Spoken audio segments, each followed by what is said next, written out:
Hello YouTube, Cameron here. I'm back at the veterinary office to dump again. I'm finding some would have been amazing pieces, but they're all broken. Here's two of one thing. And there was some really fancy multicolored glass here. Yeah, that would be awesome. And there was a pontoed base which fell down the hill, so I can't show you. So I'm gonna keep digging now. And there's also this thing. There's a lot of oil lamp pieces. I'll keep digging. Just found a nice button, guys. Look, NYC. I'm not sure what that would have been for, but look. There's a root going right through it. I got lucky. I didn't damage it. Okay, let's keep digging. Yay! Hey guys, so I just found a different variation of the Professor W.H. Peaks, because the last one said remedy, this one says medicine. Nice! Oh my god, guys, I got an acid etched seltzer in the hole. Let's hope it's whole. Oh my god. See that?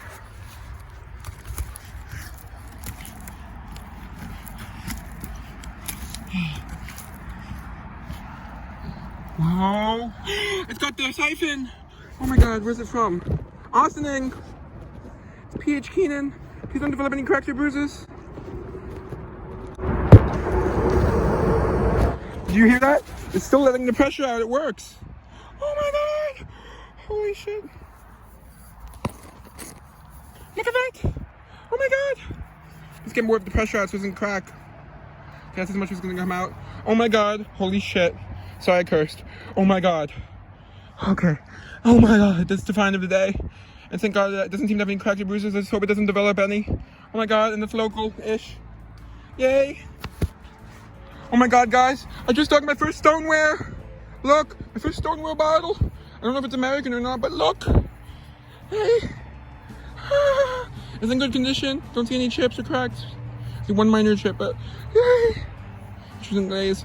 Okay, I'm gonna go put this somewhere safe and then I'll be back. Okay, so something interesting has happened. I pulled the handle. Yeah, I'll do the review in a moment, and a whole bunch of water from inside came squirting out. You can see the puddle on the floor right there. Sorry, an alarm's going off. Remind me to drink my coffee because I'm waiting for it to cool down, my coffee. Yeah, and then I'm gonna start filming. Just waiting until I can have some quiet, like until my family's all out of the room and stuff. But yeah, so the water came squirting out of here. I'm sad. I'm disappointed I didn't catch it on film. Let's see if we can get some more. Oh, it's done. Okay, I don't want to keep squeezing it too much because I don't want to damage it. Yeah, no, it's done. I don't want to break it by accident. But yeah, it still works. You can see that whole puddle from inside the bottle. Yeah, bye. I'll be back. Hello YouTube, Cameron here. I'm back with a review. Let's get started. Okay, first, there's this, the best part, and I just can't wait to show it until last or something. Look at this, it's an early 1900s, it's at the newest 1910s Seltzer bottle. And it has the top, that's so cool. Yeah, look, so look, it says P.H. Keenan. Unfortunately, it's a bit stained, but it says P.H. Keenan. Austining has no chips or cracks or bruises, even though it does have some wear. And it has some liquid inside. But other than that, it's great. Look, P.H. Keenan Austining, as I said. And I did some research on it, which I'll show in a moment. And you can see it also says P.H. Keenan on the top. And it still works.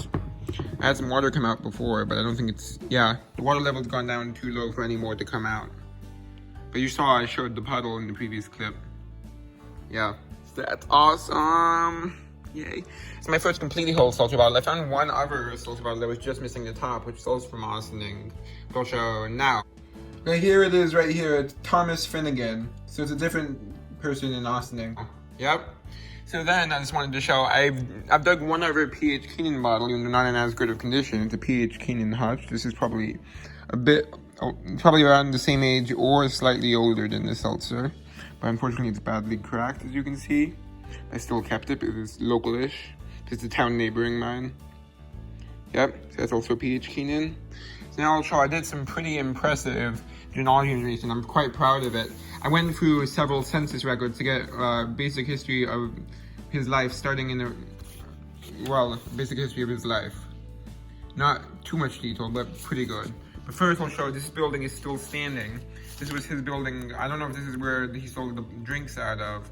I know this was a building with his name on it. Surprisingly, I just recently discovered this building did not belong to P.H. Keenan. It belonged to P.J. Keenan.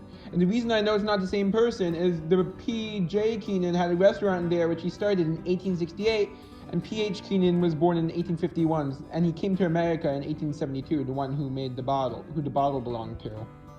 So it's definitely a different person, so that's a funny coincidence. Yeah. So you can see it says Keenan, 1878, which interesting, I see, never mind. So yeah, that's a cool building. Okay. And let me show the summary, and then I'll show quickly into the census itself, but I pretty much summarized it here, other than the names of his children. So, see, Patrick Keenan was born in Ireland in March of 1851. He married Margaret Keenan in 1872. That year, he and his wife immigrated to the United States. I don't know if it was before or after they got married, but I'm assuming before. I'm assuming after. Probably soon after. Definitely soon after, because it's the same year. Okay. By 1900, he had 10 children with Margaret, 3 of which had passed away. Both him and his wife, this is from the 1900 census, by the way, both him and his wife were literate. His wife was born in Ireland in June of 1851, so they were almost the same age.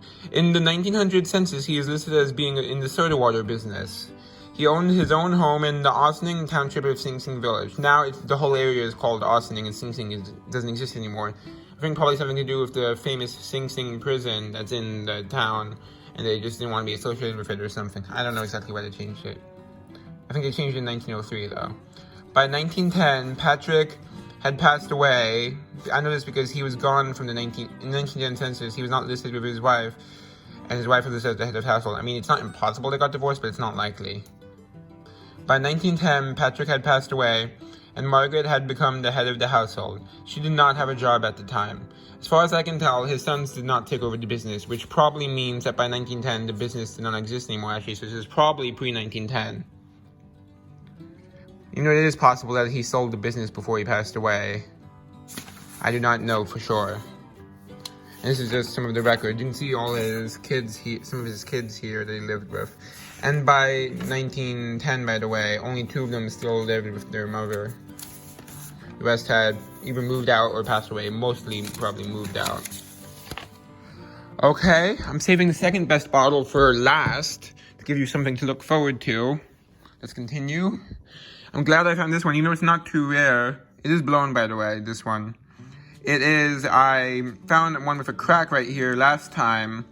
And what I thought was an error, but look, the thing where I saw was slid down on the bottom section of the box. Well, it could be an error. It's not probably that rare of an error, because this one also has it, where like the letters slide down a bit, but it's normal on this side. So you can see that's a Great Atlantic and Pacific Tea Company, Jersey City, New Jersey. It's nice, not too rare, but it's still a pretty bottle. So I'm stuttering a bit. I don't know why. Okay, then this bottle, probably English. It's a lady's, like, probably like whiskey or something. You see it has like what looks to be an applied top. And it does have some markings on the bottom, and based on the style of the markings, I guess it's English. And that 29 is not the year for sure, 100%. It wouldn't be applied top or anything like that.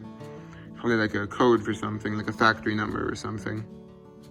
Yeah, that's probably not going in my collection, but it's good enough to save for like selling or giving away. Here's something interesting. This may look like what I found last time, but it's actually different. Professor W.H. Peake, this is blown, by the way. So most of these bottles are blown that I dug this time, which is nice. Professor W.H. Peake's Medicine, New York. So, you remember the one last time? The difference is, this one's actually much rarer. I could not find a single one like it online. What I mean is, typically they say Professor W.H. Peake's Remedy, but this one says Medicine instead of Remedy, as you can see. So all the ones I found online said Remedy. This one says Medicine instead. So I think that's an unusual variation. Don't know if it's rare, but it's less common than the other version. That's for sure. Okay, next. This one I'm probably not putting in my collection, but it's good enough to save. It's a Blob Top Pluto water. But I know these are super common.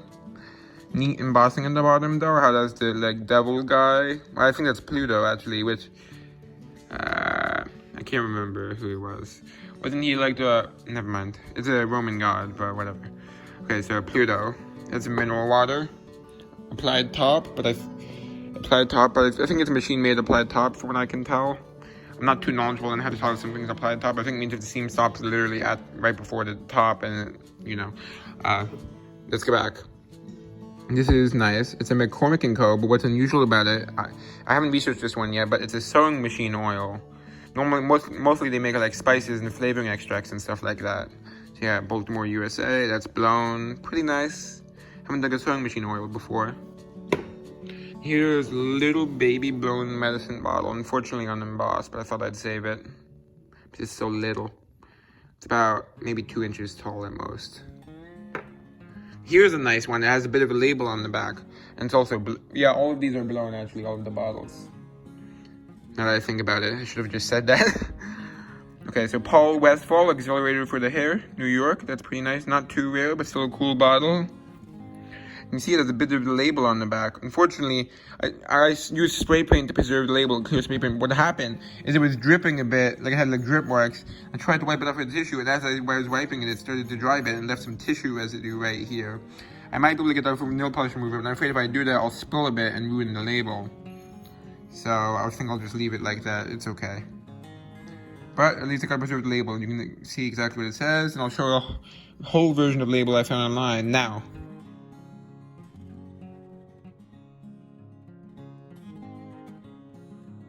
Yep, pretty nice. And this is Carmen Castoria. I just took this for giving away. It is, never mind, I don't need to say that. I was gonna say it's blown, but I already said that all of them were blown. So yeah, so I guess I reached an older section of the dump. Yeah, that's a Fletcher's Castoria, quite common. Okay, I need a breath. Because I'm talking so much. I'm losing my voice. I'm not sure if you can tell I sound a bit different than usual. Here's a Consolidated Fruit Jar Company, if I'm not mistaken. I think there's a trademark Mason Improved, which would be, I think that monogram is Consolidated Fruit Jar Company. And patented May 23rd, 1871. So that's a nice lid. Pretty good shape, like near mint, I'd say. Fortunately, I don't have the jar it goes to. And here's something really cool. It's a railroad button. This does not stand for New York City as I originally assumed. It stands for New York Central, which is the local railroad for me, which goes, I don't know exactly where it starts, but it goes through my town all the way to New York City, like the Grand Central Station. Yeah, so that's local to me. It's made by Waterbury, which pretty much made almost all uniform buttons at the time, or at least the majority, not all. But most uniform buttons are like from Waterbury, at least from this time period, from like early 1900s. It's probably late 1800s, early 1900s, by the way, based on my research. And here's a nice little pipe bowl. Not sure how old it is. That's the second, it's the third pipe bowl I've dug. The second one that's over 100 years old. Yeah. Fortunately, no markings on it, but still really cool. Then, and interestingly, there's a lot of seashells in this dump. Most of them are just like oyster and stuff like that, but this one's pretty interesting. Like a snail kind of thing. Yeah, never mind. I think you don't. Whatever. And here's from that area with the section I showed with the one more interesting piece of potted glass. I'm losing my voice, so I'll have to stop talking as soon as I'm done filming. You can see this would have been a nice vase. This one's not good enough for art though. I just wanted to show it. You can see there's a bit of leaves there. I think it might be related to this piece based on the similarity in color. Look, this is like a little clay flower, very delicate. Yeah, look at that. It's pretty cool. Must have been tough to make. Fortunately, the item was not whole, so I think that might have gone like right here. And here's another neat piece. It's a green flower, as you can see, and it has like a rough texture on this part, interestingly. So that would have been cool to find whole. Actually, that would have been awesome. I don't expect to find something like that whole. It's most likely it was thrown out because it was broken. That's true for most like items that are meant to be reused or like art pieces. Because of course, most people would keep them unless they broke. But I could hope to find something that's like chipped or has minor damage, because that could be thrown out. So that's what I can hope for, like something that's missing a handle or something like that. Then I also found this head from like a figurine. So that's nice. That's gonna be for art though. I'm gonna make her a new body out of like different like found objects. That's my plan. Yeah. Okay, 2 more items. First, there's this, which interestingly, I found an Edison bulb last time. This one, I'm not sure if you can see, is a Westinghouse, which was their direct competitor. What I don't know is why it says Mazda, because Mazda was the brand name for Edison. Maybe it's not, maybe Mazda, I was wrong, it's not a brand name, it's a type of bulb, I don't know. But that's neat. There's some minor scratches, but not too bad. And here's the second best find of the trip. My first whole Stoneware bottle. Whoa, look at that. It's beautiful.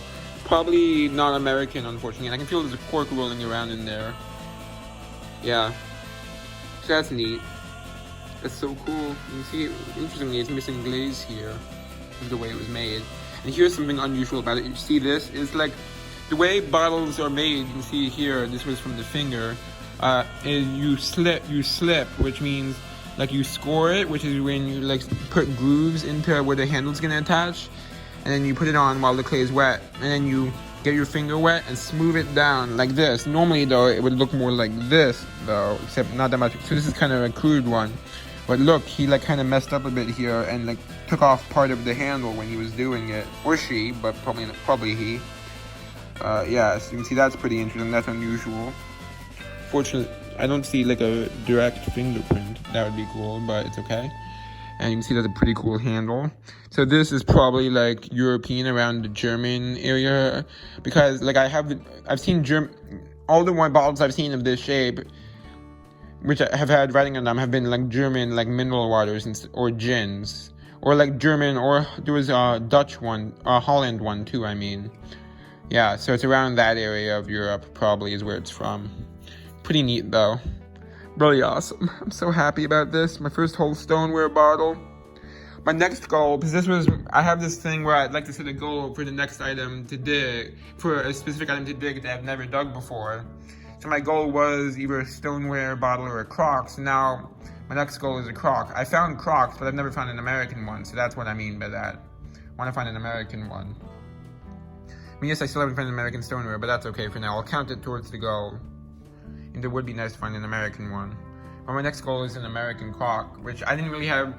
While it was possible in other dumps I've been to, because I found pieces of crocks in them, the pieces of crocks I found, they were all late throws.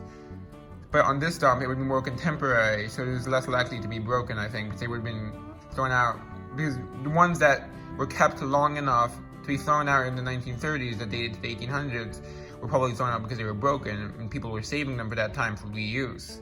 But if you dig it in for a contemporary dump as to when the crocks were made, then it would be stuff that they threw out right away, so it's more likely to be hull. At least that's my logic. And that's all. Hope you enjoyed. Bye. Just gonna quickly show Huddy. Hello. Meow meow. He's saying hello in his kitty cat way. Hey hey. Meow meow's your man. Wanna say goodbye for the video? Nah, he doesn't.